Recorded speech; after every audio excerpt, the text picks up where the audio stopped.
Thank you. Mr. Harris. Mr. LaFont, you mentioned that Colley and Sons experienced a great deal of difficulty securing some medical credentials for two of your captains. What's the status of those applications for those? Thank you, Mr. Landry. Thanks to you and your office, they both have their license now.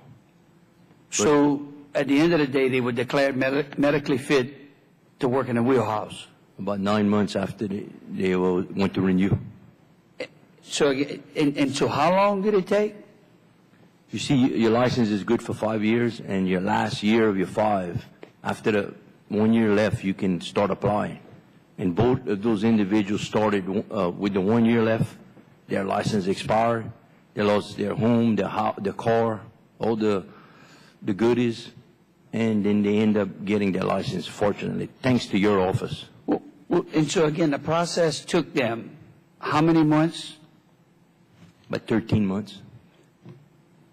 And you said in your testimony that you believe that there's I guess a breakdown in the communication, that the doctors and the Coast Guard aren't speaking on the same language. That's correct. Could you just elaborate on that for us? It's so bad right now that Terrebonne General, who's known to be about the second best heart place in the country, they got a pretty good reputation.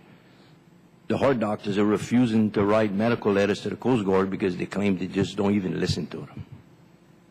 So in other words, we have doctors in the district, and I would go for the rest of the country, in districts all around the country. Correct. Who specialize in cardiology, and that's correct. The Coast Guard is basically not adhering to their recommendations?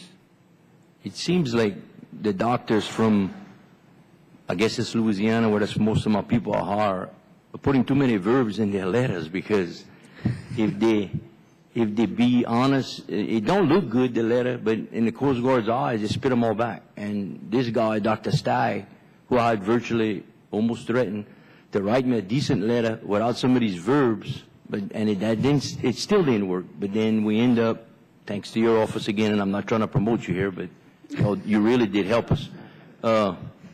We got it done, but it's not good. It's like really bad.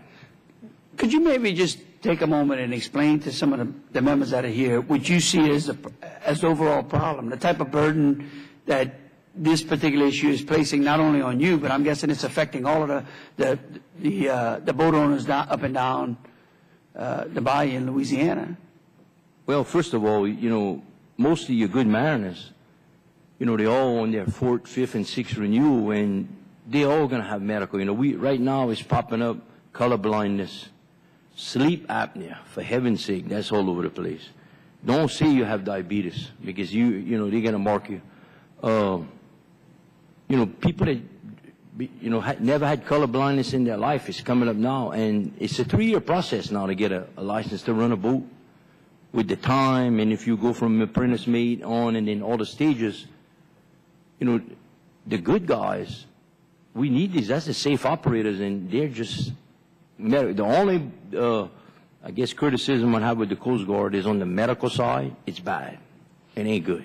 So we basically have experienced mariners out there. That's correct. Who are being denied or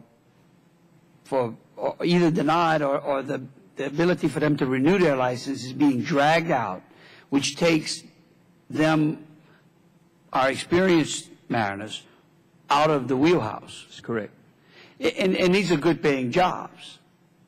Yes, all our people at the wheel average a little better than $100,000 a year. And then you don't have to have a college degree for this job. We hope you don't. We're already experienced.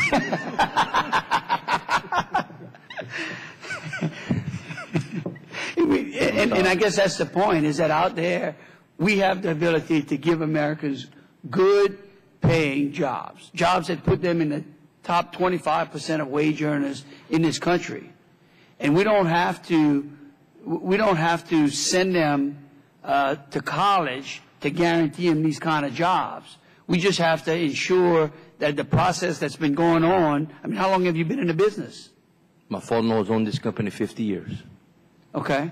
And so in that time frame, would you say that the ability to achieve a mariner's certificate, to get behind the wheelhouse, has only become more complicated or less complicated? Oh, Lord. Like night and day, difference harder. You know, I'm not no economist, but if you listen to every one of these gentlemen at this table over here, it's all about the regs. I mean, we are getting regulated to death. I mean, you know, it's all I haven't seen yet is a toenail on the medical side, and that's coming. But it's like, it's really unfair. And you hear Subchapter M that's coming down. That's going to be a killer for our industry. I don't want to, heaven knows what's going to come down there. But, you know, it's almost like the guy who's fishing the scallop. You know, you got to lay the keel now, because in 5 years from now, you can't build nothing new no more. If you build anything new by regs, you can't go out and earn it. You're not going to pay it back. You're going to go bankruptcy. The regulations are killing us. One final question. What impact does that have on the ability for you to create jobs? It's tough. I mean, you know, you got to go, you got to fight, you got to be there every day, and thanks to you again, you know, in your office. And, you know, there's no mariner that has a valid license that should have to go through a congressman or a senator to get his license back unless it's really bad. But, you know, like this one particular mariner who had 3 bypasses 20 years ago, and they pulled it finally this last time. And he had seen a doctor once a year, and he was on no medication for the last 5 years, and they held up his license for 13 months. It's kind of ridiculous. Well, and I agree with you. I want you to know that I don't think you should have to go through the congressional offices to get this process going. I appreciate your time. Thank you.